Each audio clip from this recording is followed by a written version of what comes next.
Hello everyone, welcome to my channel, Estelle Van Ladris. I am Kai, I use he, they, and she pronouns, and you are back for another episode of Seems Right, my show about costuming and storytelling, though today it's mostly about costuming. Before we get into that, let's go all the way through all of my opening stuff. So first and foremost, it is an extremely dark time, but I believe through collective action we can speak loudly to instigate change. It is imperative that we speak against injustice and hold those in power accountable for the wrongs committed against our communities. We must demand a better future for everyone. Protest, donate, and organize when you are able. Care for each other. Make radical acts of art for your community, and to show that we will resist and we will remain. Do not forget that joy and community are radical fundamentals of change. I urge you to look around you at your neighbors, at your community. Reach out and be there for those in need. Ask for help if you are that person in need. It is the only way through this, together. When we stand as a unified voice, they can't ignore us. In caring for our neighbors, we must also not forget the world that we live in. We should fight for the freedom of those oppressed around the world, especially those facing genocide and violent oppression. I stand with the people in Sudan, the DRC, Palestine, and all oppressed peoples of the world and urge you not to forget them in this time of hardship. No story of freedom, liberation, self-actualization, happy, sad, cheerful, inspiring, can live in a vacuum when the world is burning. Know that art, telling stories both for yourself and for the wider world, is a part of keeping the bright spark of hope alive. So don't forget that, and know that your voice matters, and use it when you are able to help those who are in need. And also, it's a complicated time, and I am always called to remember that we as a community can hold each other when it is hard. And to be honest, it's been a really hard month being here in LA. Everything's been fine. It's just been really depressing basically for me. But it's been hard, and having these streams and having you all and having this excellent community and being able to come and talk about things that I think are exciting and wonderful and joyful, or at least helpful, has meant a lot. So thank you all for being a part of my community and for helping me get through this very, very hard time. I'm fine. It's just been rough. Bad doldrums, you know? It's hard times. So I love you all. Thank you all so much for being here. Hey, we got lots of stuff to celebrate today. Happy Non-Binary Visibility Day. I'm wearing my non-binary pride shirt. It's just Connie. Happy Non-Binary Visibility Day. I'm non-binary. I identify as genderqueer trans masc, and I am proud to be a part of the wider trans community. Remember that non-binary is a massive umbrella term that includes so many gender non-conforming identities. So happy day of visibility to all of my non-binary kin. You've all been warned. You are visible today. So welcome to being seen. You can go back to hiding tomorrow. And also, happy Disability Pride Month to all of my incredible disabled followers, both visible and invisibly disabled. Thank you for being here. If ever there is anything I can do as an able person to put my energy towards making my stream and my storytelling more accessible to you, I always want to know. It is important that not only do we keep space for our disabled kin, but also that we listen when they ask for something, especially something as simple as subtitles or, volume control, etc. So, happy Disability Pride Month. I hope that it is Disability Pride Month every day for Pride Year for all of my disabled followers, because it's not hard for people to make the world more accessible, and I hope that today part of my kind of rant that I have pre-assembled includes some tips and tricks for making the world more accessible, for at least costuming. And also, if you have any accessibility questions about costuming, both making and wearing costumes today, please feel free to drop them in chat. And if you're not in chat today, you can always send me an email. I do have a mailbox. It's just estellavimladris@gmail.com. Oh my god, a tarot pull. I will get to that in a minute. So yeah, you can always... Nope.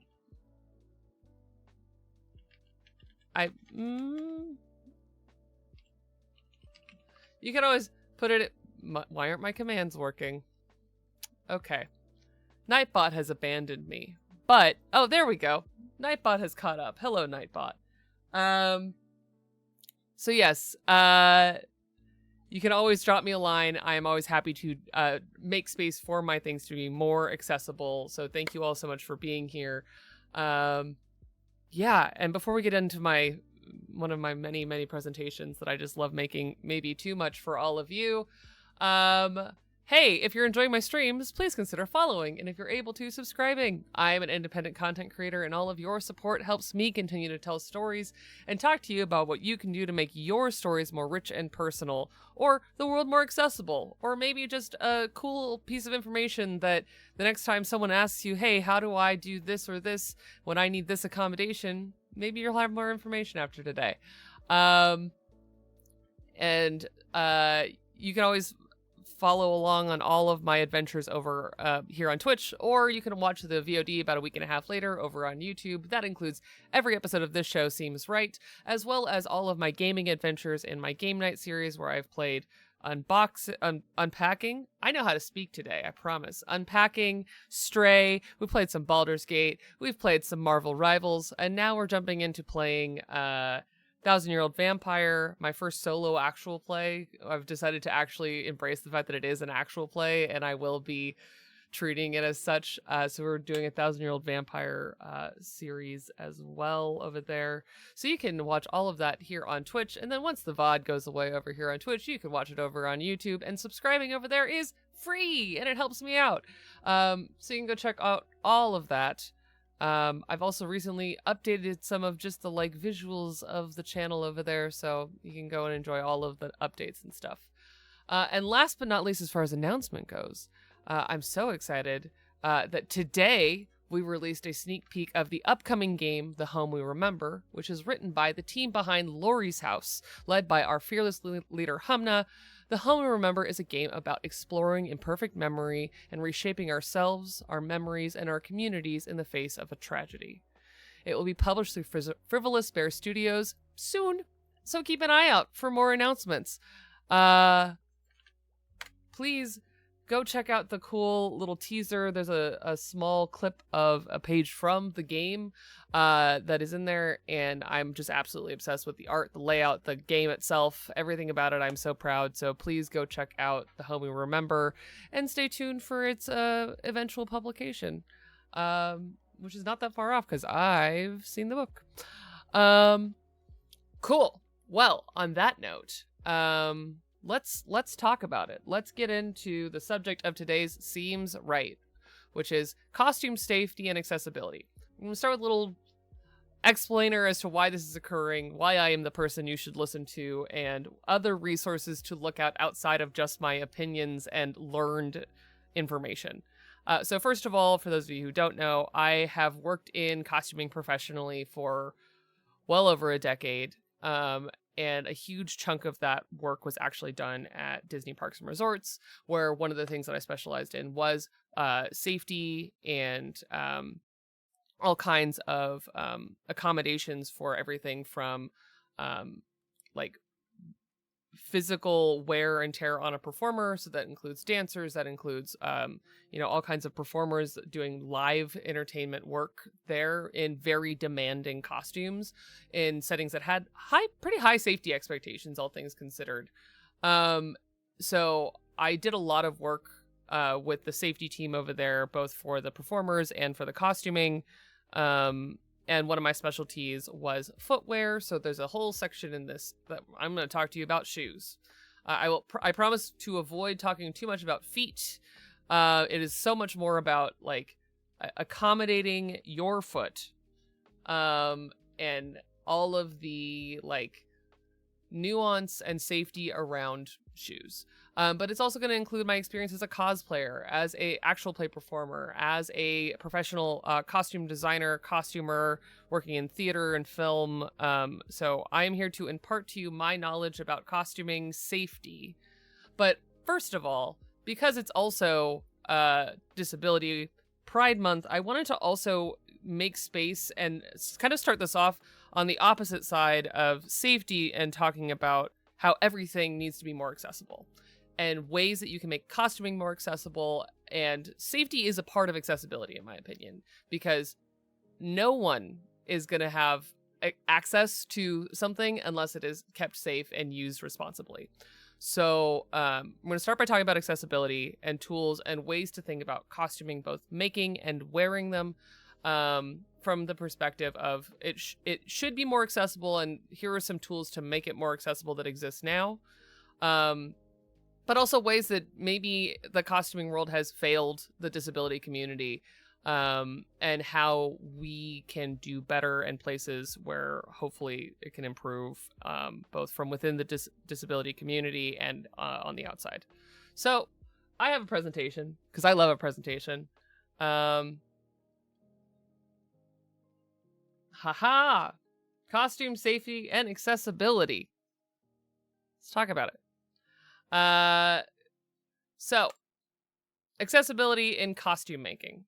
We've all seen me, and if you haven't watched it already, I do have an entire episode of Seems Right in which I just went through just a mountain of sewing tools. And some of those are more accessible than others. And I saw some questions that came up in chat then, and other ones that have come up since, about alternatives and ways of working with sewing equipment that is more accessible, either for people who have, problems with dexterity, some like stuff for people who maybe need different accommodations because they can't operate a pedal.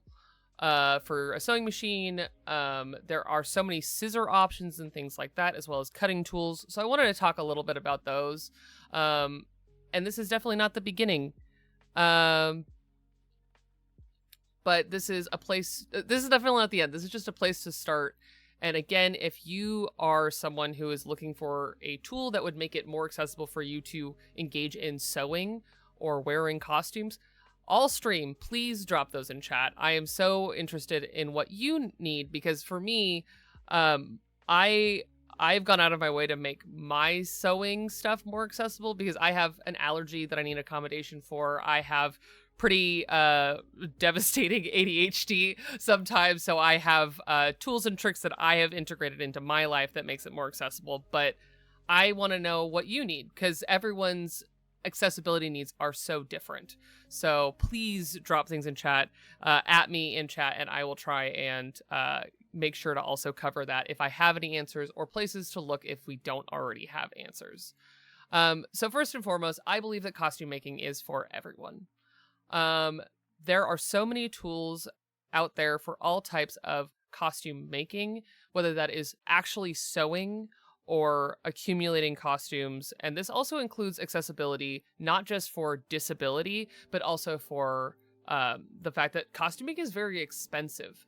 Costuming also takes levels of education and information that not everyone has access to. So the entire point of this show of Seems Right is me hoping that I can give at least some accessibility to the information, and that I can be at least a point of contact if you have any questions about making costuming less mysterious. Because when I started, my point of reference and information for costuming was my mom used to sew, and that was kind of it.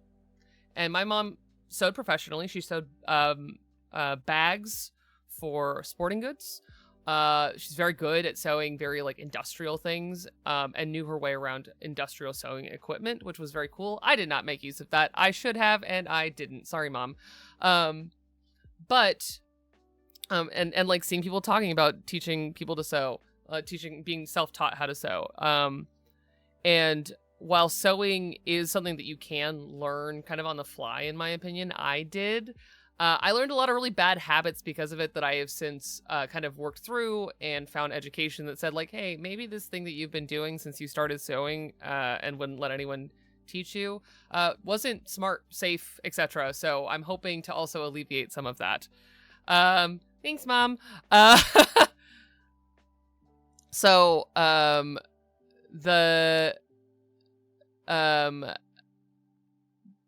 whole thing about costuming is that it is a very old, making clothes in any form is a very old practice.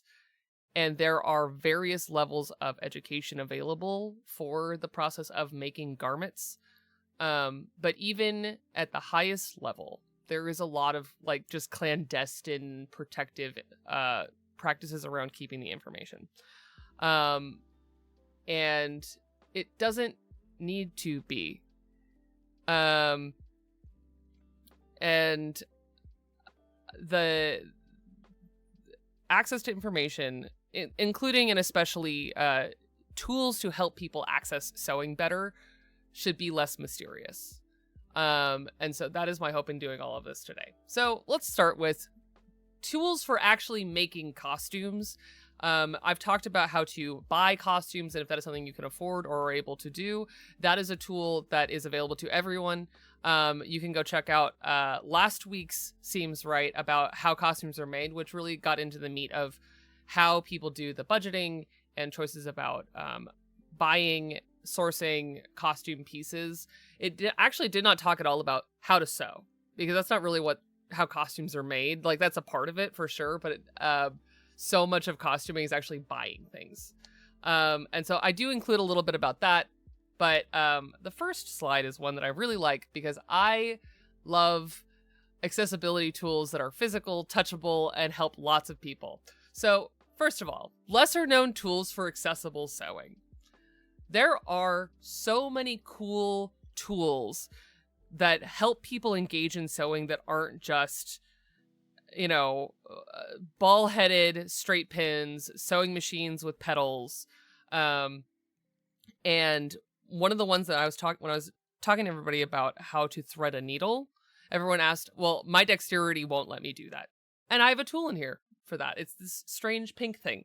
So first of all, sewing machines. Sewing machines, first of all, are expensive. They are. They just are.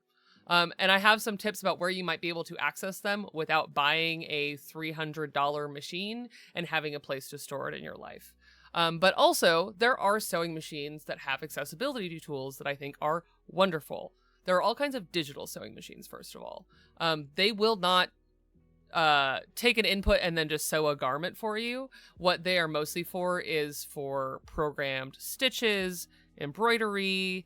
So they might be able to sew a seam for you that has cute little flowers in the stitch pattern.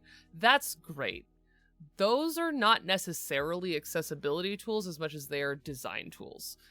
But there are machines that will thread the needle for you on the sewing machine. There are ones that will thread the thread all the way through the sewing machine without you ever actually having to touch the spool of thread other than putting it on the machine, which I think is awesome. They do it through compressed air, largely, or suction because of air movement. It's very cool, and they do it for both like straight stitchers, like this machine that I show here, which I'll talk about in a second, but they also do it for overlock machines. There are all kinds of vacuum tube related automated threaders that are very cool, and if you have some sort of need that would stop you from being able to follow a lot of very complicated arrow directions, weaving a thread using a lot of dexterity, they're an amazing tool to help alleviate that barrier to sewing. So if you need something to help you get thread from spool into needle machines, they got that for you. Another amazing tool that I am absolutely obsessed with are pedalless sewing machines. So the one that I show here is a Baby Lock Jubilant.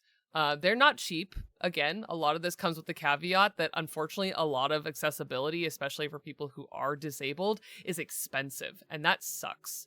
But if you have the money, this is like a $600 sewing machine, and there's a button let me see if you can see it with my mouse. Put my mouse right over it. There's a tiny gray button here, but when the machine is actually powered on, it lights up, and what that button says is start and stop. That button acts as a sewing machine pedal. So if you, for whatever reason, cannot sit in a position where your foot can operate a pedal, your foot can't operate a pedal, or 1,000 other reasons why you can't have a sewing machine with a traditional foot pedal, there are so many machines that do exactly this, or there are ones that are built to have hand pedals and a bunch of other options. So there are accessible sewing machines that do exist. They are wonderful, but as I said, they're not cheap. The next one besides sewing machines, which of course are like the heart when people talking about sewing tools, they're talking about sewing machines a lot of the time. There are other tools as well, like this pink guy. So one of the number one questions when I was teaching everyone just about sewing tools in general is, how do I thread needle? And I showed you just like some tips to keep the thread from fraying, which is still very usable here. But this pink thing right here is called, this one in particular is the Clover Desktop Needle Threader. And there are a few other desktop needle threaders out there. And this machine is actually made to thread needles for you. It is so good that I was looking into accessibility tools for the blind and for visually impaired people, and this came up. So this is a really good, reliable needle threader, so that if you wanted to thread a needle and either your dexterity or your visibility don't allow you to do that, this tool exists, and apparently it's awesome. I saw multiple people who are talking about it as an amazing accessibility tool for sewing, especially like because so much of sewing is considered like things that women do. There's a lot of like old lady sewing circles, and especially like people whose eyes are going, talking about in little groups on the internet about how they don't need their readers to thread needles with this, which I think is awesome and very cute. Oh yeah, we're getting to that, Buzzy. Don't you worry. And then there's also alternative pin styles. Because again, one of the big things that I know is a hurdle for people with sewing is acute dexterity and like fine motor skills.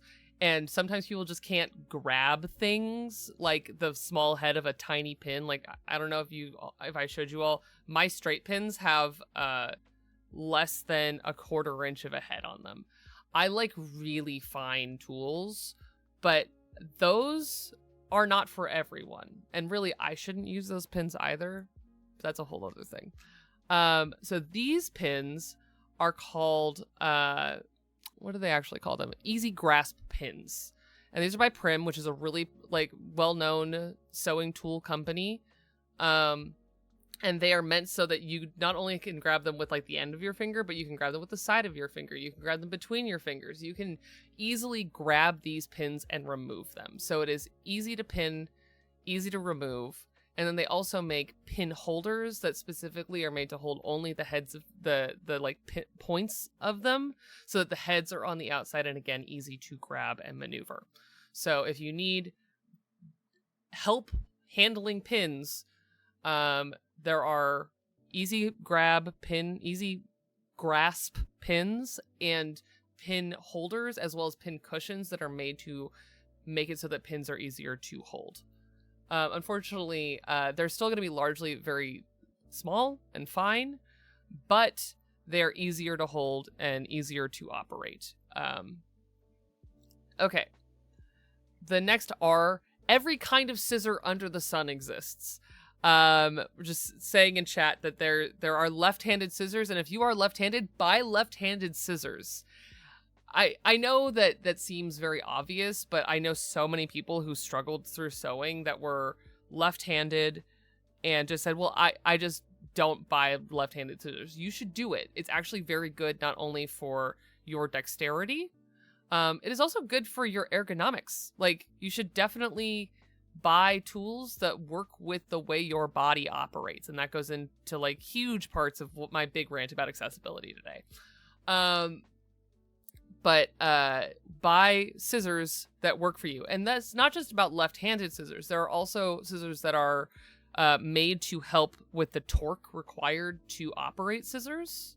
And so if you don't have very good hand strength, or maybe need help with your hand strength, there are scissors that are actually made to help with the cutting motion. There are ones that can operate with different kinds of hand grips, because there are all kinds of styles that are that have loops and things to help your fingers hold them better. But also there are alternative cutting tools entirely. So later on in this presentation, I do have a electric cutting tool that I'll show you that isn't necessarily for home use, but there are electric cutting tools. But my favorite cutting tools are actually rotaries, and they're a lot easier to operate, especially for someone who maybe has a hand strength or grip or squeeze mobility issue. The rotary cutters, actually, you just roll them like pizza cutters. You just push down. There is no squeeze in operating a lot of them. There are ones that have locks that make it so that you do have to squeeze them to operate them, but there are plenty that you just put out a sharp edge and roll it. And I'm going to talk a little bit about safety with sharps like that later on in this presentation. But if there is a cutting need that you have an accessibility need with, there are probably scissors out there made to accommodate what you need in reality. So if you are someone who has a specific need for cutting tools, hit me up. I love cutting tools. I have so many pairs of scissors. If you go back and watch the Seams Right, where I show you just some of my cutting tools, I have 3 times what I showed you on stream, because I love scissors. Every meme about scissors and sewing people is true. And it can be for you too, because they make scissors for pretty much everyone. And the last one is accessibility as far as material safety.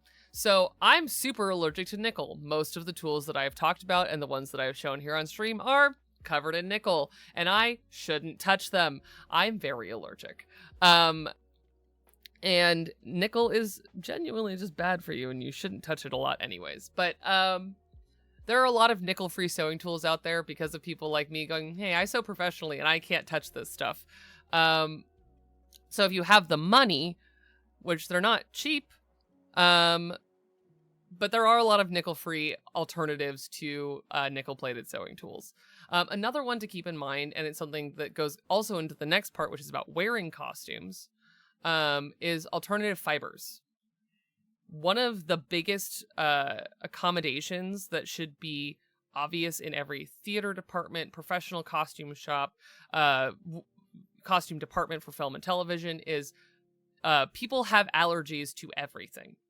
I have worked with so many people, or even if it's not an allergy, even if it's a preference, something about religion, about any kind of moral preference around what textiles people use, there's an accommodation available for that. So there's so many stories of people being allergic to wool. Wool is actually a very common fiber that people are very allergic to. And there are really good alternatives to wool out there. So, and they're cheaper very often than actually buying wool. So material sensitivity and being able to have alternatives, now there are so many options available to you. So know that if you are allergic to a material, or if you are in need of an accommodation outside of allergy, there is probably a material that suits your need. And if you are someone who is struggling to find something like that, please, again, hit me up. I love finding that kind of information. All right, that's just tools. Alternatives to sewing your own garments. Because let's be honest, not everyone can sew their own clothes. I can and I don't, because it takes so much time, energy, money, space, etc. So here are some other accommodations available outside of sewing your own stuff. if you would like to do costuming, wear costumes, make costumes, even if they're not for your body, but you would like to be involved in the costuming process, these are tools available that are making costumes, and don't let anyone tell you otherwise. And if they do tell you otherwise, you say, go watch Seems Right, because Kai told me otherwise. It's true. I have a master's and I can say that.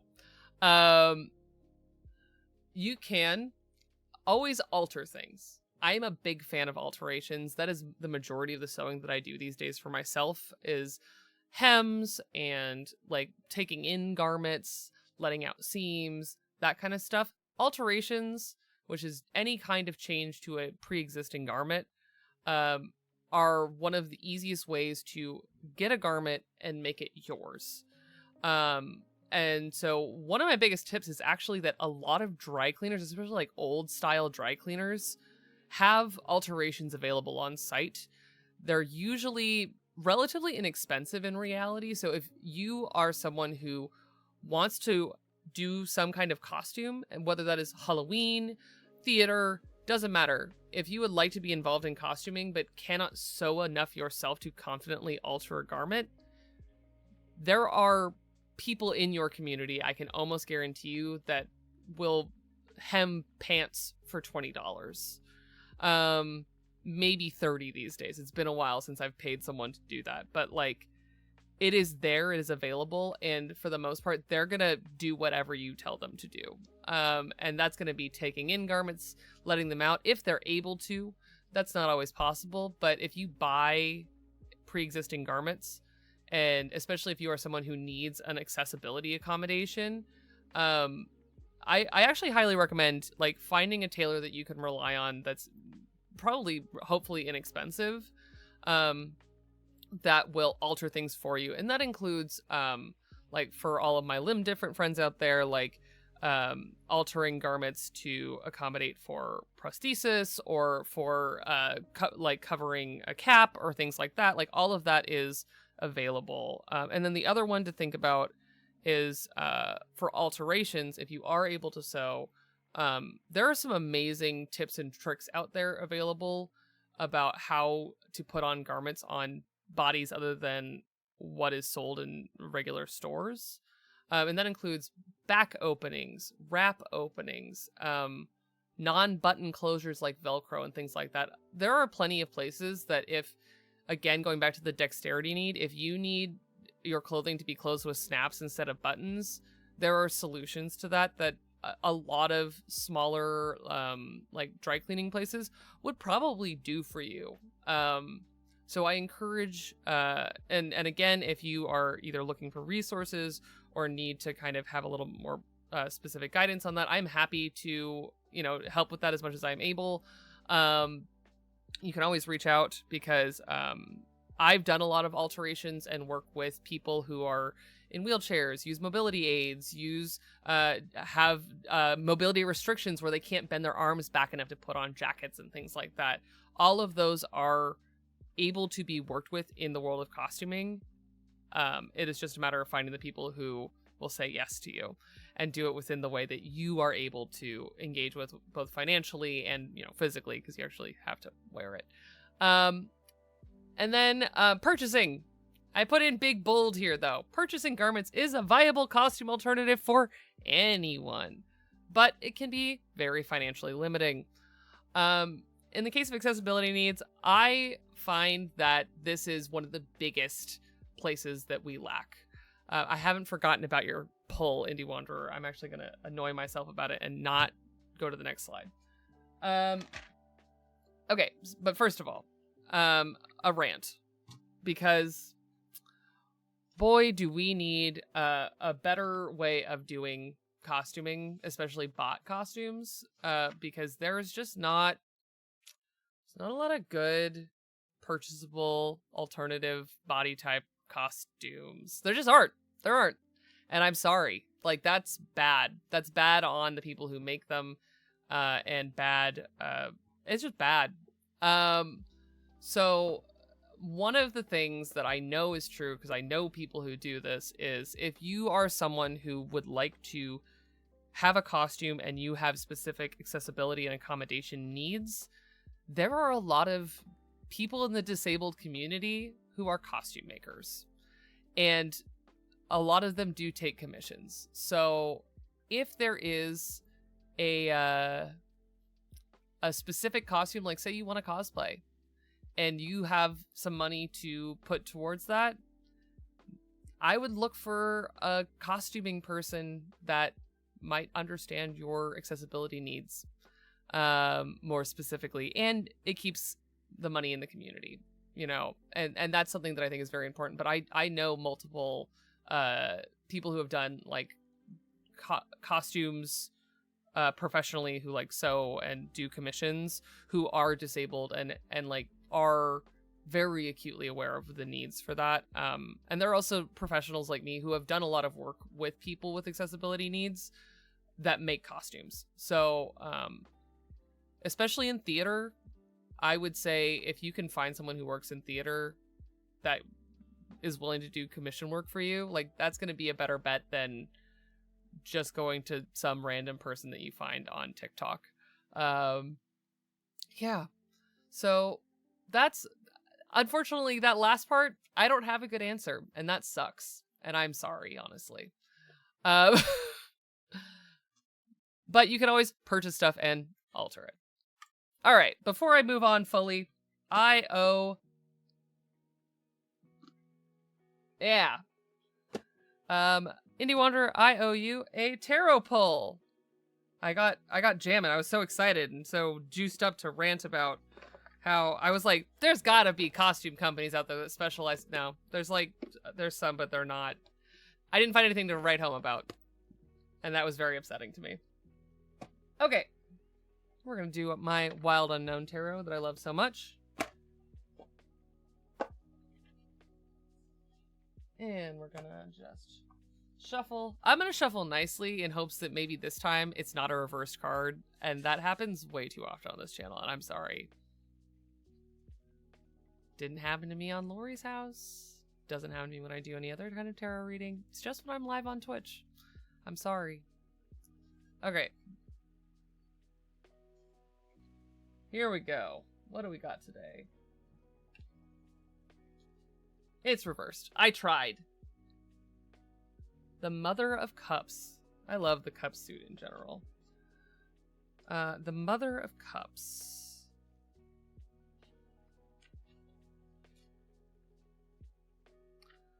The Mother of Cups rivals the High Priestess with her natural psychic abilities. She's a gentle, tranquil woman whose insights bring healing to those around her.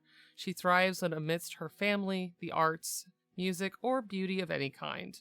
Like a true swan, when the Mother of Cups is pushed, she becomes aggressive and defensive. She'll commonly see herself as the victim when distressed in a situation. And the Mother of Cups is said to be insightful and psychic. I don't love the description of this. It's so funny. I usually love every description in this book. I find that most of the Suit of Cups, this is a very like negative Pisces reading, which I also get very touchy about. The Mother of Cups is literally the like protector of artistic feeling in like the way that this is set up. And it is like I think the reversal here is more about like you don't need to be so protective is kind of the caution here, that your work, your art, whatever beauty you feel like bringing to the world will be read and seen,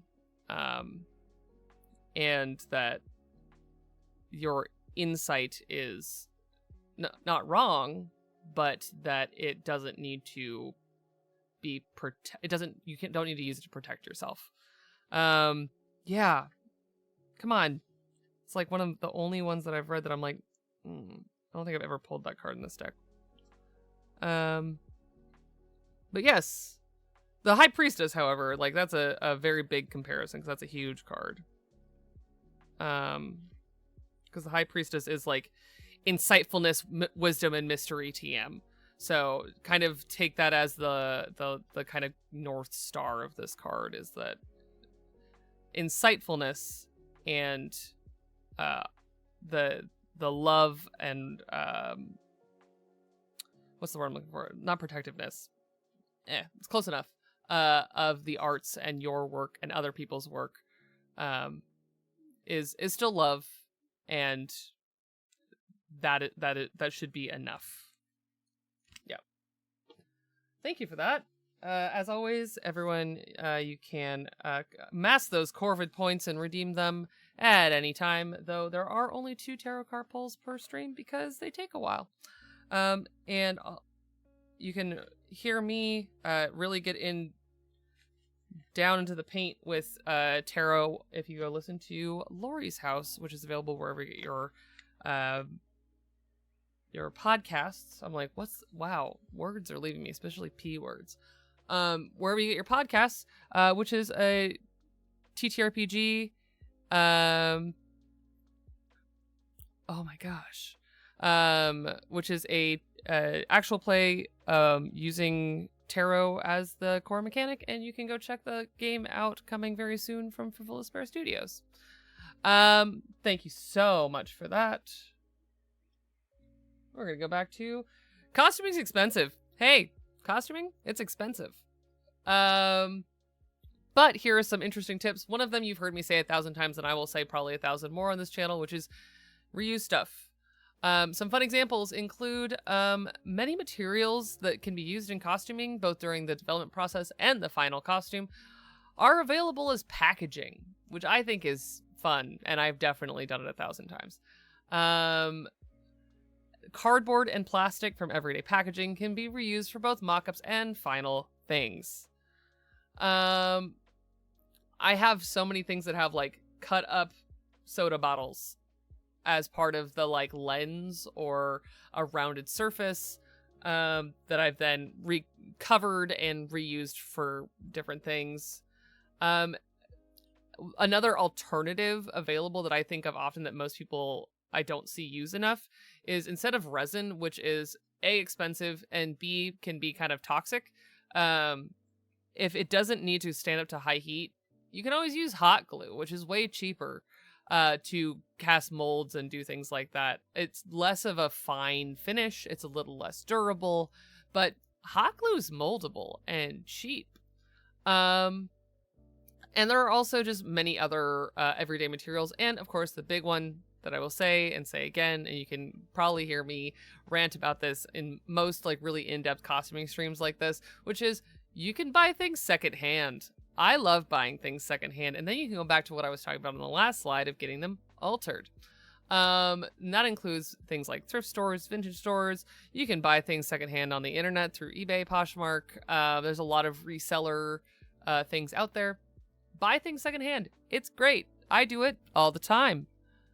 Second of all, one of my favorite resources, and it should be probably one of your favorite resources in general, is, did you know that a lot of libraries these days have started to make maker labs?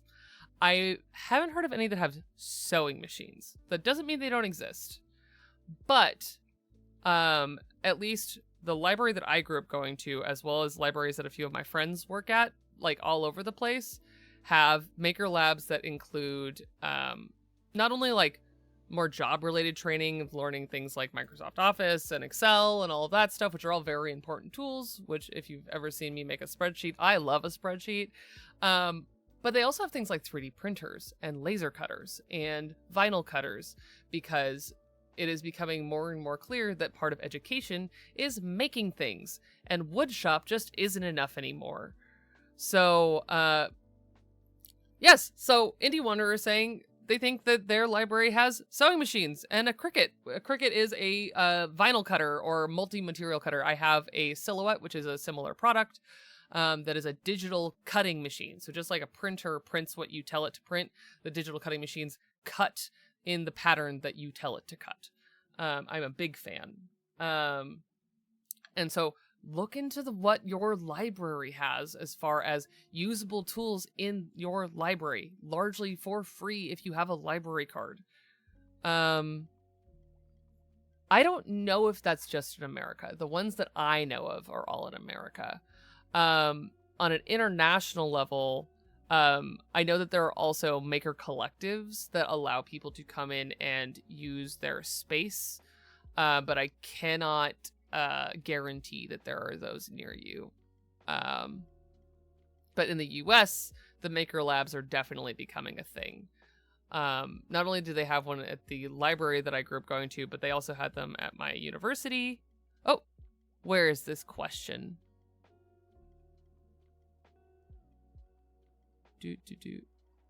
Oh, never a silly question. No such thing. Does accessibility around clothing continue like neurodivergent sensory issues? Because that's technically still a thing that can prohibit me from wearing something, but I still can.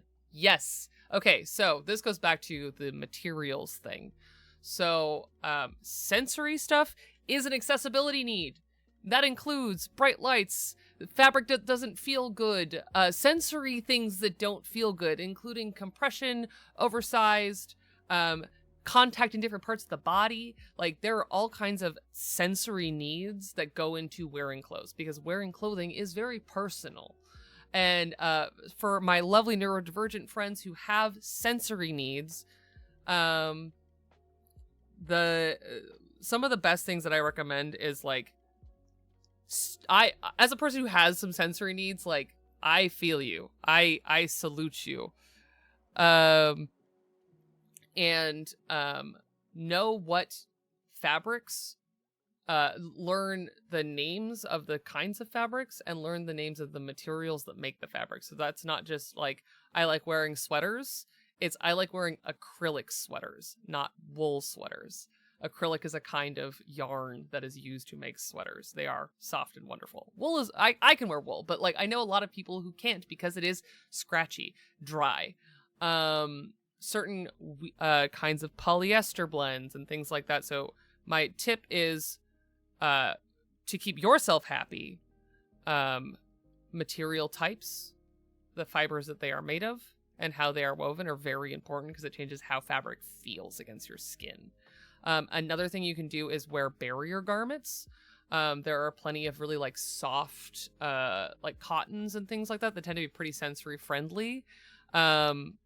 Or I've also seen people wear sport shirts for this purpose, like not necessarily compression, but like wicking garments as a barrier between fabric that maybe doesn't feel as good on your skin. But if you were, say, so like this is coming from my experience working for Disney, there are people who like didn't want to have the fabric directly touching their body because it was irritating, or maybe in the heat it didn't feel very good. A barrier garment goes a very long way, and that's something that you can then buy just 1,000 of the one that you like that works really well. Say there's a specific kind of undershirt that you really like that really suits your sensory needs, whether that is short sleeve, long sleeve, sleeveless, whatever you need, and then you can wear that underneath a piece that maybe doesn't feel as good against your skin. And then the last one, which is something that I get into later on in general, as far as just like safety, which is know how long you can wear something, because over time, especially with autism, overstimulation is a cumulative feeling that you can't always control. So what you can do is know where your limits are and set time constraints on how long you can wear something that is irritating you. Yeah, I love barrier garments. Yeah. Oh, compression garments. I love a compression garment. I need them in my life in general. Yeah, seams being on your stomach sounds terrible. Oh, that sounds really uncomfy. So yes, barrier garments can actually really help with that kind of stuff.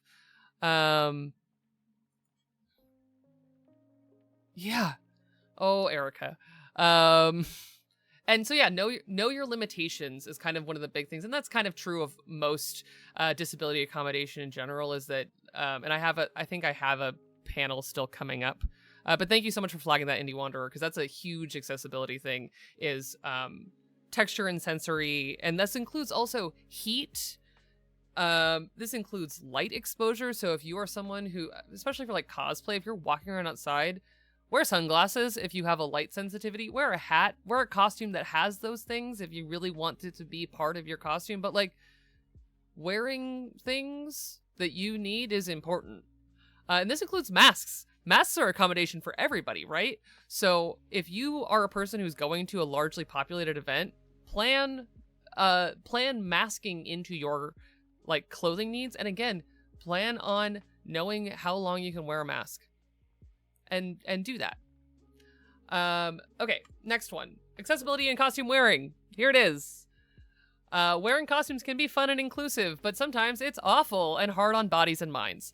Let's find some solutions together to make wearing costumes accessible for our needs. Because we have them. I have needs. Oh, you should be allowed to wear hat and sunglasses outside. That seems terrible. Okay, so wear what you can, when you can. I know that this is like accessibility 101, but I'm here to tell you as a person who has cosplayed and done professional costuming for years, the most important voice is going to be your body, because your body will tell you. So listen to your body. If it isn't a day to wear that binder, corset, tight-fitted garment, loose-fitted garment, fabric type, don't. Like, genuinely. It's an important message that your body is trying to send you, and if you have the ability to opt out of wearing something that is going to upset your physical body, your brain, you always have the option, and my blessing, to opt out of that. Whether that is, if you are an actual play performer and you have a costume that you wear for your character, and you're like, if I put that makeup on my body, I will have a meltdown. Don't do it. Just don't. It's not worth it. The story will go on with your accessibility needs being met. In recreational things that involve wearing costumes, put the fun first. If wearing a costume to a convention sounds overwhelming, don't. Have fun at the convention without it. That is just, it's something that I think not enough people say, but is completely valid, which is, if it's not fun to wear it, don't. In professional settings where the costume is part of the job, know your limits, know that your body is part of your work, and if someone if the wearing of the costume is harming you, tell someone. And if they don't do something about that, you are your first advocate, and if there's not another advocate, do what is best for your body. And I say this with my whole chest. It is so important, because I cannot tell you the number of people that I have known and worked with over the years that have like long-term health issues from wearing costumes. And that's not worth it to me. No amount of fun, magic, storytelling is worth long-term harming your body. And oh my gosh, we've got such lovely things being said in chat. Oh no, that's so sad. I love French seams and flat felt seams. They're so good. The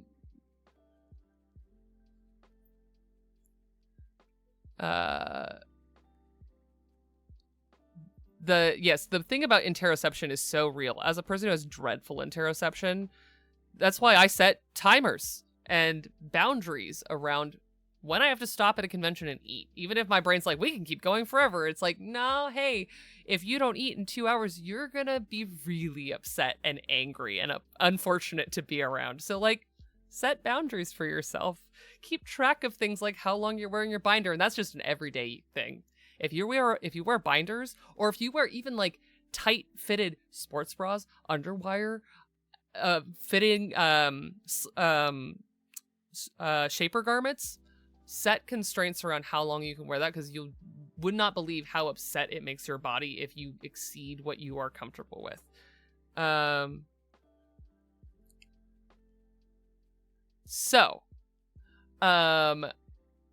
For the professional setting thing in particular, if you are in an environment where you are expected to wear a costume, especially if you are a performer in a production, whether that is in front of a camera or on stage, or if you're a live entertainer and you are expected to wear a costume,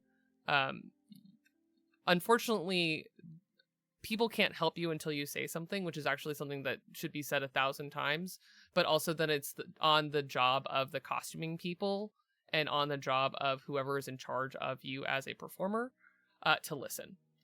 And so a huge portion of my work when I worked for Disney was listening to people's accommodation needs and finding solutions, especially for things like shoes, working with dancers who their feet is their livelihood, and people did not listen to their accommodation needs for their feet.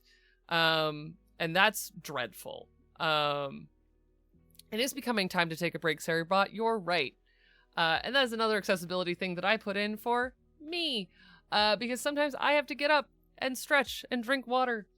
Okay, but first, let's finish this. Fit and care. Later on, I'll be talking about fit and the fit of a garment and safety around that. They are key parts about making costuming accessible. How something fits your body, you would not believe how negatively it can impact you if your garments don't fit correctly. Thank you for the hydrate troll here. This is not water. I will come back with water. And hydrate. Hydrate. All right, quick tips and tricks. Don't overdo it. Like I was saying, like we've been saying in chat, don't overdo it. Your costume is for you to decide what is and isn't enough. And I say that both like making it, wearing it, how long you wear it. That is, unless you are being paid to wear that costume, you are the arbiter of that. Your costume is for you to decide. True tips that are real and true about what you see me do all the time. I wear lounge pants and sweatpants all the time from the waist down. For a lot of what I do in actual play. I could be having very intense things where I look really put together on the top, and if I stand up, I'm wearing pajamas. It's awesome, because that is a limit that I have set for myself of like, if people aren't going to see it, I tend to not do it anymore. Unless it is part of my character building, and that is a whole other thing. And I'm more likely to do the character building things and have it look less good on screen. But that's part of like me as a performer.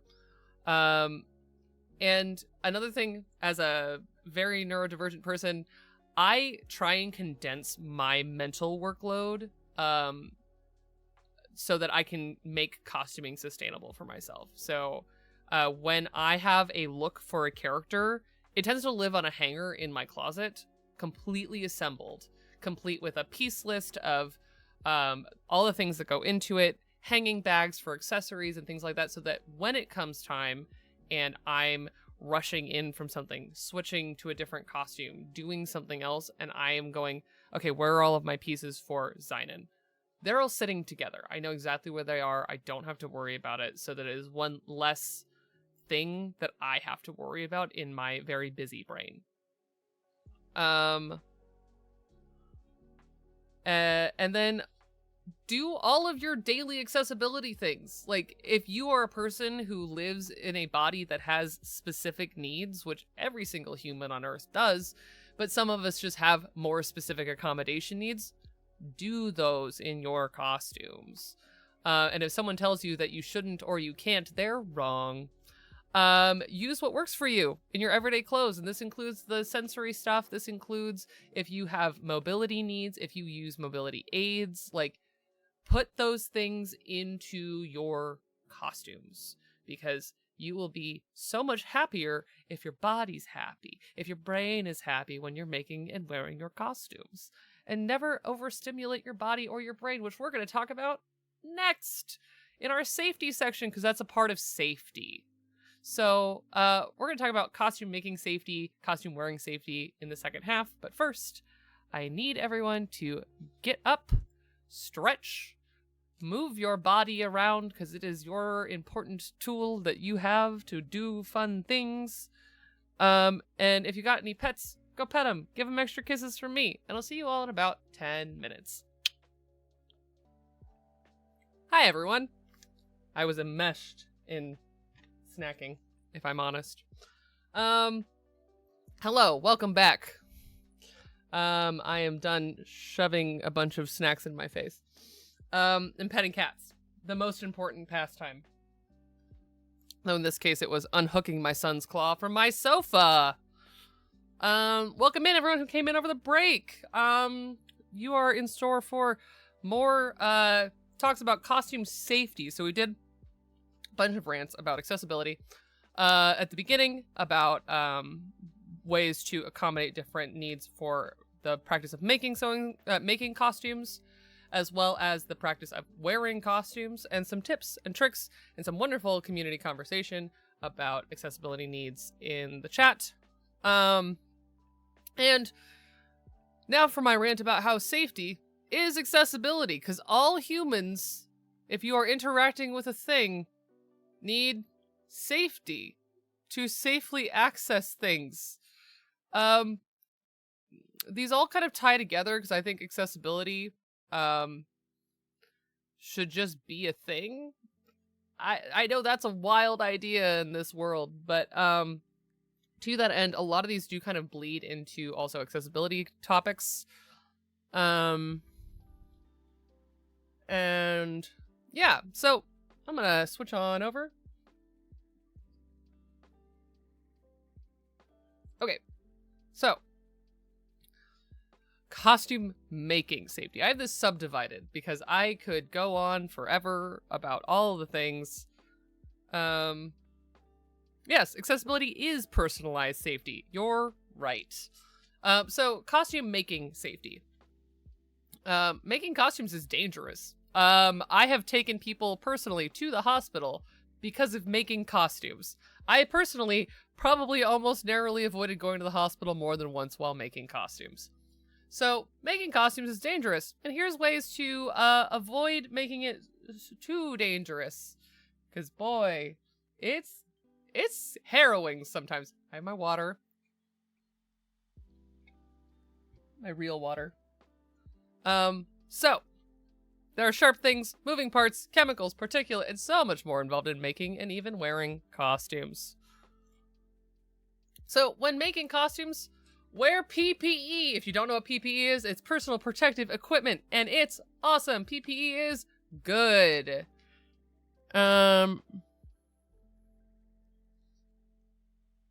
Yes. Thank you for getting a respirator. Respirator good. That is on this list. So, sewing machines. Your average home sewing machine does have some level of risk when operating it. They're relatively safe. But I say on here, if sewing at higher speeds, even on a home machine, consider wearing safety glasses or just glasses when you are doing that. Because needles break, pins break, weird stuff happens, and I have seen things. And I will end that sentence there. I have seen things. Do I always wear glasses when I am sewing? No. Do I think they're always needed? No. But if you are sewing thick material, heavy material, sewing through pins, sewing through things that have things that might break needles, sewing at high speeds, consider wearing safety glasses. And always operate sewing machines with caution and awareness, because sewing machines are very intricate, very fast-moving pieces of machinery. Even your home machine. So operate sewing machines carefully. And when I say awareness, I mean knowing where all of your digits are, all of your limbs are, all of your pets are.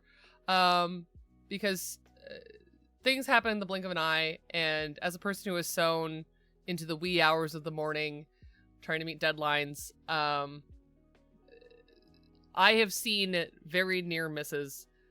I personally have been very lucky, but I know things. I have seen really bad things happen to people who are not paying attention when they are sewing. Yep. So sewing machines, you should operate them safely, and maintenance is part of safety as well, to be very clear, and this is true of all sewing tools. Going and getting your sewing machine timed will actually alleviate some of the possibilities of breaking your needle. So if your machine is making a funny noise while it's running, consider taking it to a sewing machine shop and getting it timed, because every so often, the reason why they call it timing is literally because sewing machines are like clocks on the inside, and they have so many things that move quickly on the inside, and they have to move in synchrony. And if they're not moving right at the right time, they do intersect and make terrible noises and do long-term damage to your machine. But also, if it's messing up the timing, it's specifically dangerous to you, the operator of a piece of machinery. So get your sewing machines timed if they start making bad noises. It's not cheap, unfortunately, but it is like part of owning a sewing machine. Also, if you don't, it'll stop working. As a person who has avoided getting my machines timed and gone, well, my machine doesn't sew anymore, so yeah. All right, next one. Sharps and cutting. Just like sewing machines, be aware of what you are doing. Keep a safe sharps disposal on hand. So if you are someone who is planning on sewing a lot, I recommend doing something like this. They also sell just like crafting ones. Sorry, there's cat fur that just flew in my face. So the Erica, you should get your machine timed. This is a Tupperware that I cut a slit in because I use X-Acto knives, all kinds of cutting blades, safety pins, needles, constantly. And so this box says sharps. It is taped closed. And if something is sharp that is done, needs to go somewhere, I put it through this little slit, it goes in this box. Once this box is full, I will safely dispose of it in a place where someone who's handling my garbage won't accidentally get hurt. And this is also true if you are someone who's not gonna like need maybe something like that, but if you have a knife or a sewing tool, needles, etc., one of the best things you can do to safely dispose of your sharps is to wrap them in tape.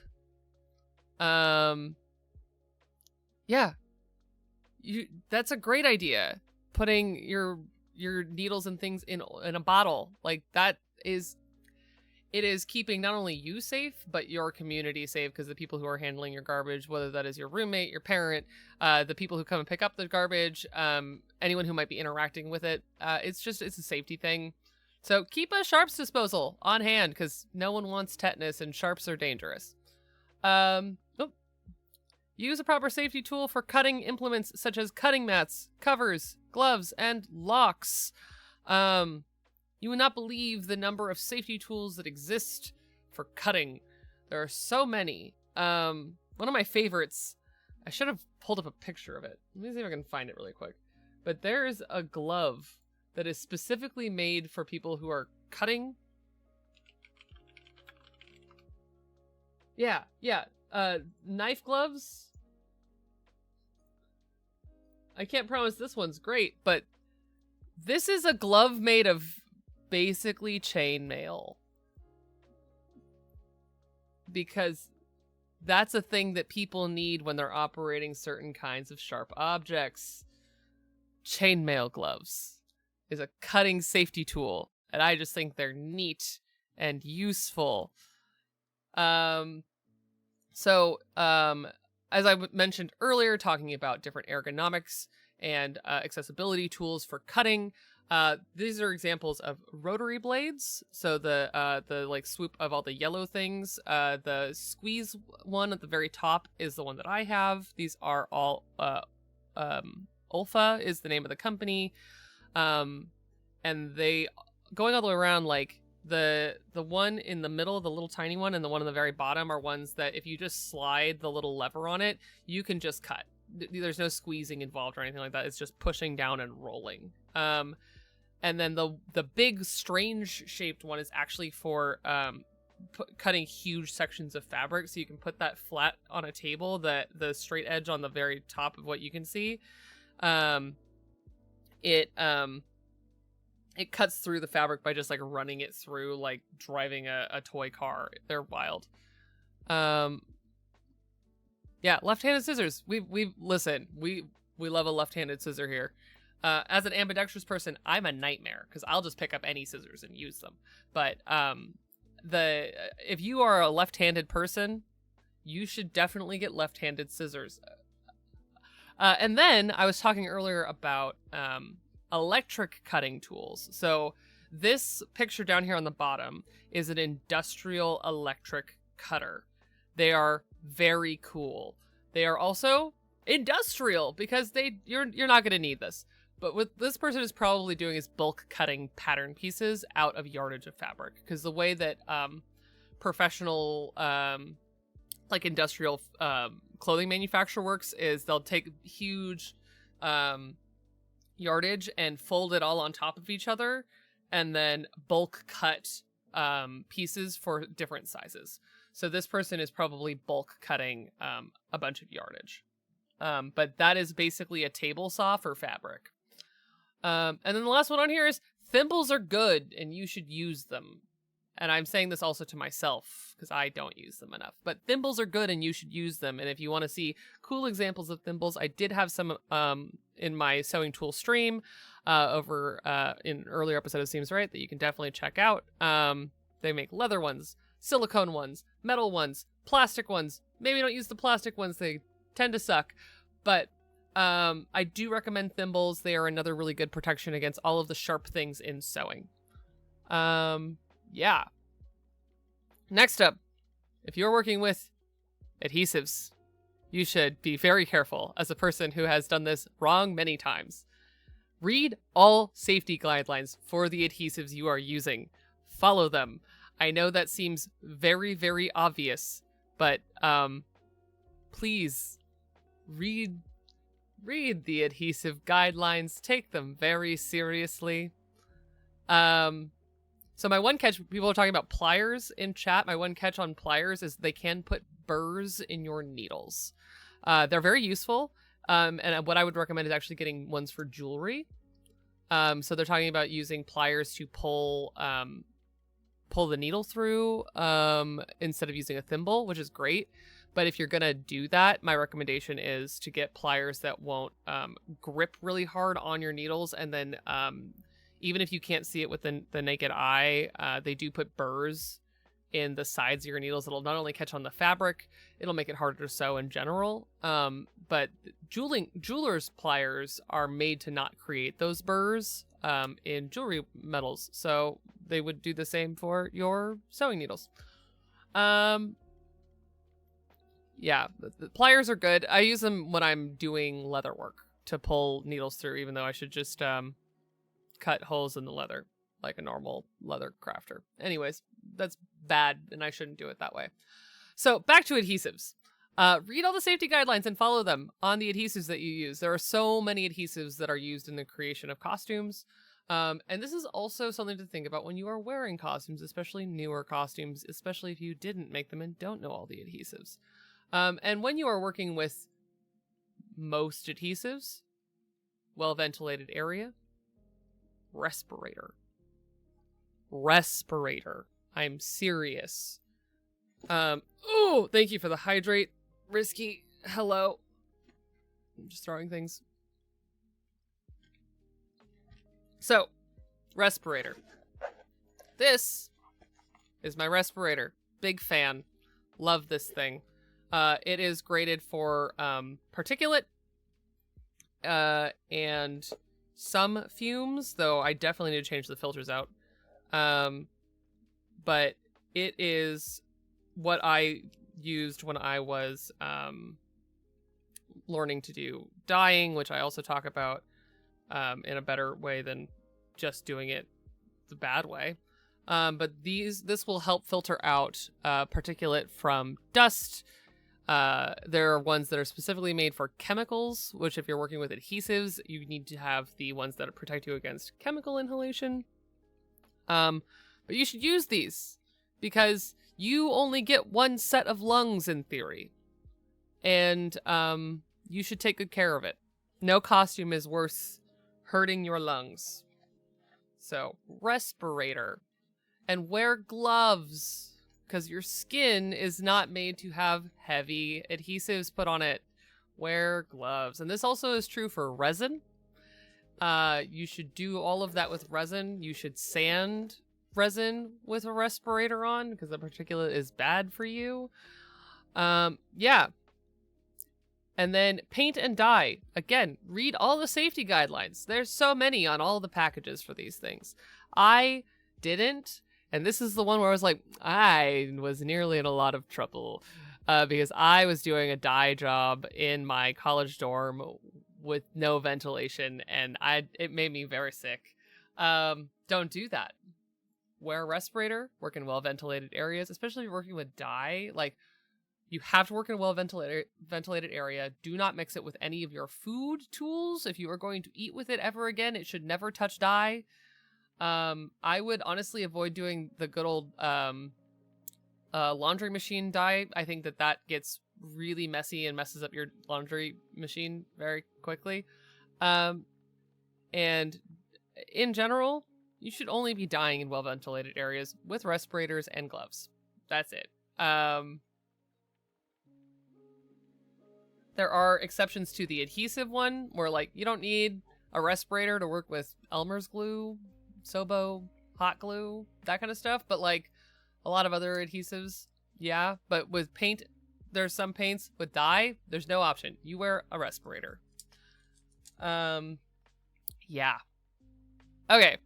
There are a lot of other important safety things to flag when it comes to making costumes. Like, be aware of where you put your sharp things. But they are largely circumstantial. And if you are going to be making a lot of costumes, use your sense, learn from the people who have done it before you, watch other people's mistakes, and be smart. Be smart about it. Yep. Okay. Costume wearing safety. This is probably very much more broadly usable, but oh, repetitive motions. Ooh, excellent question, Northern Gale. Do you have any suggestions for repetitive motions? I'm making dozens of leather flowers for an order, and my hands are starting to hurt. Any suggestions other than spacing out the work? I am a firm believer in, because as a person who did also a lot of like repetitive motion stuff and injured my hand completing orders, finding tools that help streamline. So if you are cutting things, finding ways to bulk cut is very helpful.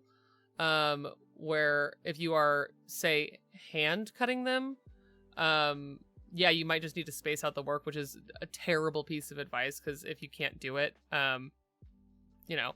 But as far as like bulk cutters, depending on the density of the leather, you might be able to use something like a digital cutting machine, like a Cricut or a Silhouette Cameo sort of tool. There are die cutters out there that do some of the die cutting professionally for like cutting leather flowers that are largely, they look like big leather stamps, but they are meant to actually cut all the way through the leather. So instead of having the repetitive motion of either a scissor motion or something, or like an X-Acto knife, it's something that you put on the leather, you hit it with a hammer, and then you just are cutting flowers. I've seen that actually done quite a bit as well. And then, yeah, unfortunately with most repetitive motions, it's either finding alternative tools that do the same thing. The one for me was I was making temporary tattoos, and I was shocked by how successful that business was doing, and suddenly went from cutting like maybe 30 in a sitting to, oh, I have to cut like 200 of these by hand. And I have some pretty bad repetitive motion issues in general. I have had my whole life. And I was like, I'm fine. And then I couldn't feel my hands anymore. And I went, I'm not fine. And I got a digital cutter to hand cut the temporary tattoos and never looked back because it was the best thing I ever bought. So yeah, if you are able to bulk cut with tools, that would be my biggest suggestion, would be like a silhouette cutter if it can handle the density. Going back to what I was talking about earlier about the maker labs, some maker labs do have laser cutters. Yeah, I hope that the cookie cutter idea really helps, because that, I think, will save you a lot. And repetitive motion in general in costuming is very dangerous. It's a very common issue. I am a firm believer in standing mats. If you are a person who is standing and working, get a standing mat. If you are a person who is sitting and working, get a chair that is good for your body to sit in. If you didn't know this, they actually rate office chairs for how long you should sit in them. For even something as simple as sitting at a keyboard, do your ergonomics research. Take good care of your body when you are doing repetitive motions. And space out the work if you can. Yep. You do everything on your floor. Yeah, floor time breaks, that's important. As a person who also used to cut pretty much all of my fabric out on the floor, I would just like sit there for a while and then I'd be like, okay, I have to do something that isn't leaning over my floor. Okay, let's talk about wearing costumes. Wearing costumes can be dangerous too, whether it is immediate dangers from materials or chemicals or long-term hidden dangers. Here's a little guide to how to safely wear costumes in most situations. Okay. Wearer beware. New costumes. If you buy a costume, buy a piece off of the internet, this includes also just like buying clothing in a store, from a store online. Always check new garments for manufacturing errors or forgotten materials such as raw edges or pins. The raw edges would be for things that have like hard edges. And then I've actually found straight pins in new clothing before. It's not uncommon. People make mistakes. But I would check your garments, especially costumes that you know were handmade. I would definitely check for pins. And then, cannot stress this enough. If you buy a garment, on here it says new. That's a specific part. But if you buy a garment, wash it. Please. Specifically new garments, and this is something that a lot of people don't know actually, is in the process of manufacturing clothes, there's something called sizing. And I don't mean like what size clothing you wear. It is a material that is put into fabric. They use sizing in a few other things. I think it's paper manufacture. But sizing helps make it easier to industrially handle fabric, because fabric is wobbly and soft in its basic form. Sizing is something they put into the fabric to make it easier to cut, roll, and handle. When you buy clothing new, a lot of the time it still has the sizing in the fabric. So washing new clothes is so important because it might have the sizing in it, and it's actually sometimes it's pretty bad for your skin. It is largely like starches and things like that, but I've seen some notes out there that like there's chemical sizing as well. There's just wash new clothes because the sizing is important for people making the clothes, but it is bad for you to wear it against your skin. So wash new clothes. Wash old clothes too if you've acquired them before you wear them because you don't know where they've been. But especially new clothes, cannot stress enough. And if it's something new, that's something that needs to get dry cleaned, maybe don't necessarily wash it, but definitely check it. Make sure that it is in good order. And then fit and fatigue. This is the big one. I can go on about this forever. Clothes, especially shoes or tight-fitted garments, can be hard on the body. I'm going to talk about shoes in a minute, but make sure your clothing fits. Otherwise, it can actually be very bad for your body, even for short-term wear. So if you are wearing a jacket, especially like a more structured jacket that is too small for you and it makes you hold your shoulders tighter, now you have to hold your shoulders tighter for a long period of time, and your body is not meant to hold that position. And so this is why when I talk about how like safety and accessibility to me are the same thought, so many people who have had to deal with accessibility issues, their bodies are constantly being put in positions that they're not meant to be in. And so this is a universal thing. if your clothing doesn't fit your body and it is making you move or sit in uncomfortable positions in a way that your body doesn't like, be aware, and if you're able to, adjust. And so, like, pants that are too tight, jackets that are too tight, that kind of stuff can actually have long-term effects on the circulation, on your posture. There's a lot of things that our bodies naturally try and do to compensate for things when our oxygen system in our cardio system and also our muscles are unhappy. And so this is part of why you shouldn't wear a binder, like a really fitted binder for like a whole day, because you're actually restricting the cardiovascular system a little bit, and making your muscles hold weight in places that they may or may not be ready to do, especially if you're new to wearing binders. And the same is true for corsets. The same is true for compression clothes. So be aware of the impact of your garments on your body.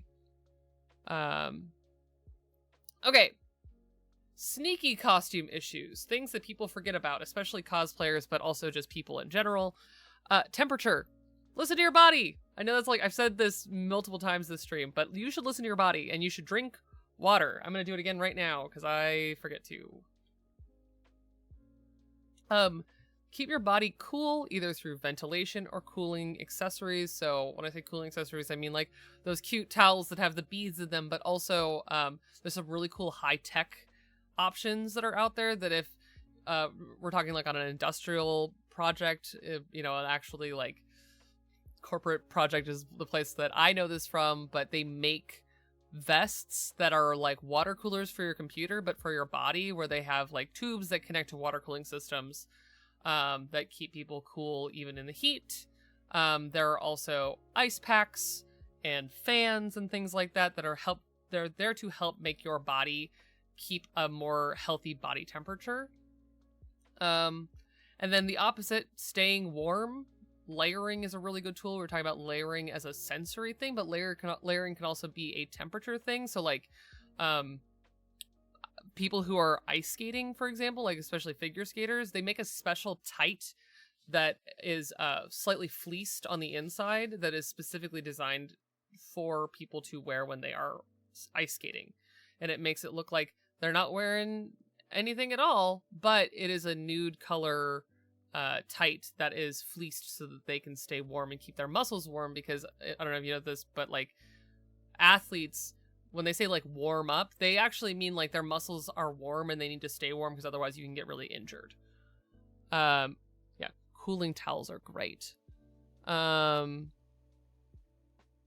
Oh, yes, correct, Erica, good flag. If you are on medication, especially SSRIs, you can actually get heat sensitivity and become more prone to heat stroke. As a person who's had heat stroke, I do not recommend it. It is truly terrible. And also there are other medications that can cause other complications with heat sensitivity, including heat rash, and sun sensitivity. As a person who has had that as well, like, it's terrible. So sun coverage is important in real normal life, but it is also important in costuming for like cosplay or going to Ren Fair or any of that other stuff. And then compression. Beware of long-term wear of non-medical garments that constrict blood flow and or oxygen traveling through the body. I say non-medical because there are plenty of prescribed examples of compression garments for people to help with their circulation. But even those are worn with instruction and care, and for not those purposes, if you are wearing something that is restrictive on your body, it can cause stress in your body, like I was just talking about your cardiovascular system. And then the last one, for those of you who are in band, I salute you. Don't lock your knees. Don't do it. Don't you lock your knees. It's really bad for you, and people in costumes do it all the time. Don't lock your knees. If you don't know what I mean when I say don't lock your knees, if you stand straight up and down and you can feel that resting position of your knees, so that there's no soft bend at all, you're probably locking your knees, and it can actually cut off blood flow. Don't do it. Yes, see? Choir, don't lock your knees. My recommendation, if you are standing somewhere, this happens with cosplay when people are taking cosplay photos. If you're standing somewhere for a long period of time, in general, in your life, every couple minutes, just bend your legs. If you are able to, just give a little like knee flex. It's really good for you, actually. Okay. Shoes. As promised, I have like 5 minutes and I'm going to talk to you about shoes. Always break in your shoes. Always do it. I don't care if it's for costuming. Always break in your shoes. Tips and tools for breaking in your shoes. There's something called shoe stretch spray. It mostly only works on leather, but it is alcohol aerosolized with, I think, something else and water. And you can put it in, and with heat, it helps shape the leather to your foot. Shoe stretch spray is great for breaking in shoes, and that would be something that you would spray in the shoe, put it on your foot with a sock on it, and wear it for like an hour. Or put a shoe stretcher in it that they also make. You can just use water and heat. If you don't have shoe stretch spray, which most people don't,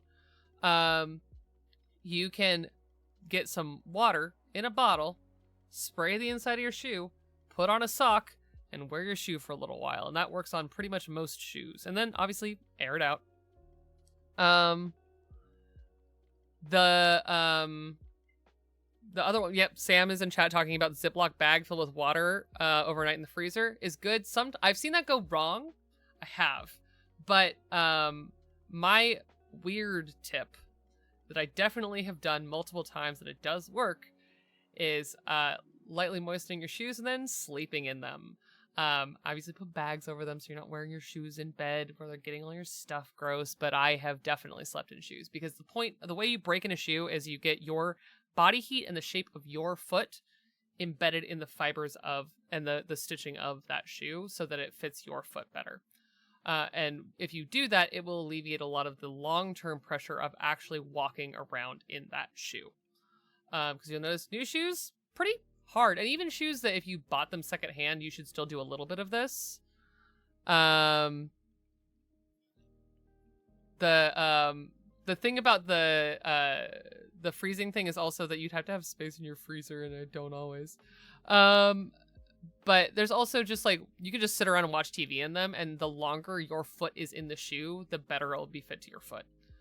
And then fit and wear. Make sure your shoes fit.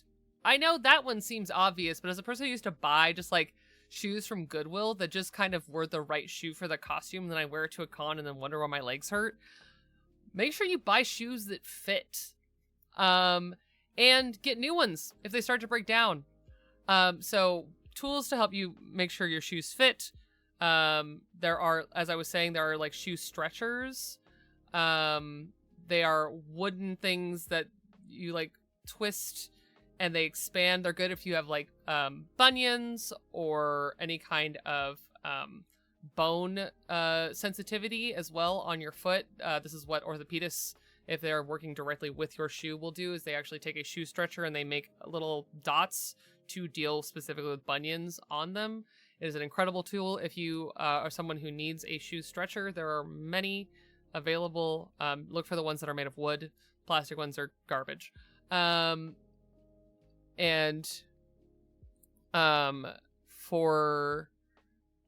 the like fit thing wholesale, you can also buy insoles. They make heel grips, which are also great. They say they're for like women's high heels, but they're good for anything. If you are wearing a shoe that, especially someone who doesn't have a very pronounced like heel shape, they might help you from stepping out of your shoe. And they also do kind of compress the back of the heel of the shoe a little bit. But make sure that your toes aren't jammed into the toe box of your shoes. Make sure that your heel is not being stabbed by your shoes, because some of these are things that you just can't fix. So if you put on a shoe that does that, return it if you can.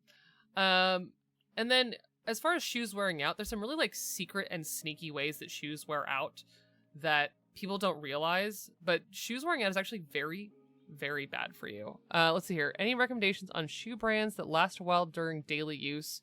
I just feel like I wear a shoe for a year and it's falling apart.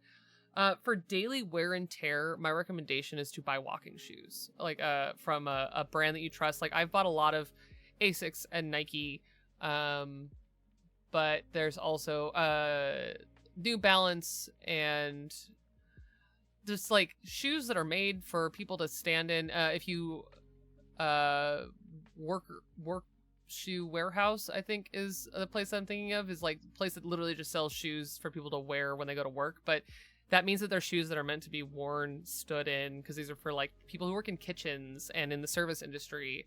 So there are more durable ones, but also just like walking shoes are made a little bit more durably to be walked in. So sneaky signs of your shoes wearing out, besides the obvious, like your shoes have holes in the toes and that you've worn through the sole of them. Your shoe is worn out well past if you can see those signs. Signs that your shoes are wearing out include arch pain, which is the bottom of your foot and sometimes even the top of your foot. Knee pain. Your shoes can hurt your knees. Sore toes, because maybe your foot is sliding around in it too much. Sore heels and ankles. And obviously visual signs. So shoes, when they wear out, especially modern shoes, not necessarily like a hard sole, either leather shoe or like a sandal or even like high heels and those styles of shoes, they don't have as much cushion. But like I was talking about a walking shoe or even like tennis shoes, like regular tennis shoes, like the Converse that I have shown on here, the cushion degrades over time. And as that does, it becomes less and less good for your foot to walk on that. So like I have a friend who they thought that they were experiencing just like, oh, my feet are just a little unhappy. And then they went to an orthopedist and they said, no. Your shoes have worn out, but also the way that your shoes have worn out and the way your foot has been impacted by that, you should only wear these specific shoes now because it will help your foot keep the structure that it needs, because otherwise it just doesn't know how to hold shape. Are there ways to revive old shoes? So this is the tricky thing, and I see there's another one above as well. Unfortunately, tennis shoes are not really made to be revived. My recommendation would be to find a way to use those to skin another pair, and like literally cut the nice canvas off and put them over, because the rubber is dead and you can't really renew that part of the shoe. How do you figure this out when these things hurt already? Oh, that's so valid. I mean, this is one of those, like, just checking things off the list of possible reasons why these things hurt, frankly. Like, bad shoes can cause back pain, too. I forgot to put that on there. But, like, your whole body stands on these two little things. So, they have a lot of impact on you. Yes, if you have old shoes that aren't tennis shoes, you can always take them to a cobbler. Cobblers are great. I have a picture of one on here. I love shoemaker, like, that whole thing is so good. And, like, a lot of high heels and shoes that have, like, leather soles can all be repaired and resold. It is very rare that you can fix a tennis shoe, unfortunately. I've had lots of experience trying. But you can always take them and ask, and they might tell you sorry, but they might be able to do something that I just don't know. Yeah, let's see. And that's the last slide. We did it, everyone. We made it all the way through. Yes, Converse technically do count as tennis shoes. But yes, please take care of your feet. And wear good shoes. If you need insoles, I highly recommend, like, if you find that your feet always hurt, try insoles. Insoles good, especially if you are in a, like, standing occupation. You might need insoles to help support your body. I do recommend them. Some are good and some are meh, but there are ones designed for long-term standing wear that you should look into. All right, that's accessibility and safety and where those two things meet. All right, thank you all so much for hanging out. as always, you can shoot me messages in my mailbox. Let's see if Nightbox can agree with me and let me actually do it. Which is estellavanladris@gmail.com. You can go check that out. And shoot me a message if you ever find an accessibility thing that either for this stream or for costuming that I could help you out with. And then let's see here. What's going on for the rest of the week?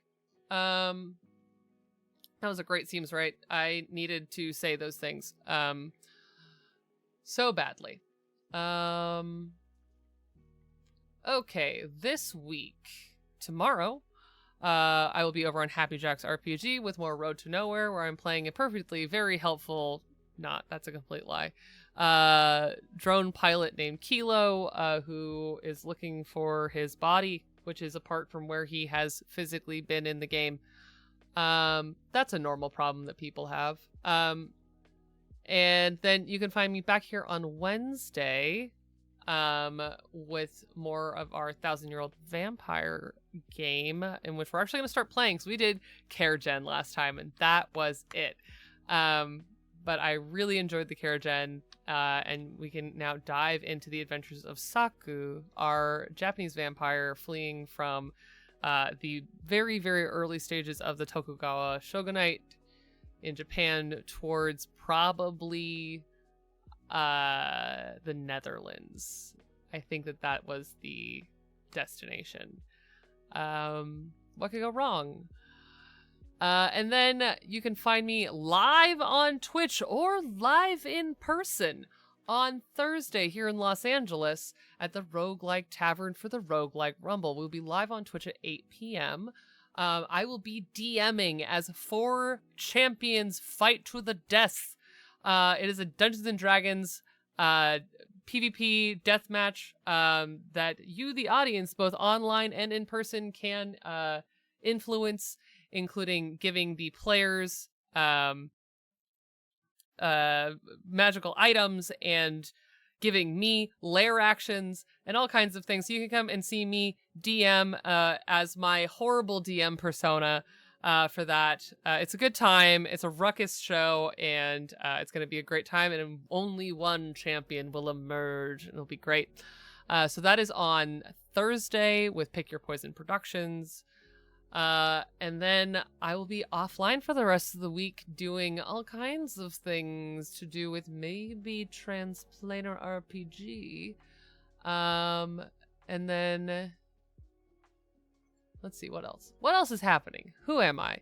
And then you can also stay tuned for new episodes of Lori's House coming out very soon. We've been kind of having an infrequent release schedule to accommodate the fact that the world is hard and our cast and crew are full of people who need to be people. And as I was ranting about today, accommodations are important. So bear with us as our release schedule has kind of shifted, but episode 6 is coming out very soon. I know that at least a fair amount of it is ready to go. I'm very excited. It is a very delicious episode, and you can go check that out wherever you get your podcasts. And if you've already caught up, you might want to go back and listen and check out maybe there's some things that you didn't notice in previous episodes.